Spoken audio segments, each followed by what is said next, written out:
બાબર તાલુકાના ચિચોદરા ગામના બન્ની નસલના પાળાએ સમગ્ર ગુજરાતમાં હરીફાઈમાં બીજો નંબર પ્રાપ્ત કર્યો.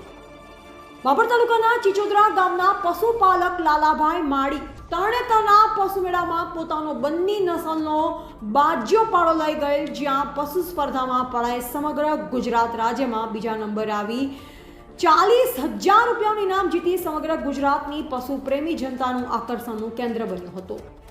બાજિયાપાડાની માં બન્ની વિસ્તારમાંથી લાલભાઈ માળી લાવ્યા, જે દૈનિક દૂધ 19 થી 20 લીટર હાલમાં આપે છે. જો હવે આવી ઉત્કૃષ્ટ નસલનું સંવર્ધન થઈને જો સરકારશ્રી આગળ આવી કૃત્રિમ બીજદાન આવી નસલના પાળાનું બનાવે તો લાખો રૂપિયાના મૂલ્યની બન્ની નસલની ભેંસ ઘરે ઘરે થઈ શકે. આજે આ ભેંસોની કિંમત લાખો રૂપિયામાં આંકવામાં આવે છે. આમાં બાજિયાબુલ પાળાએ ગુજરાત રાજ્ય, બનાસકાંઠા જિલ્લા સહિત બાબર તાલુકામાં પશુપાલન ક્ષેત્રે નામના મેળવી હતી. અહેવાલ કાંધુવા રાઠોડ, ભાભર.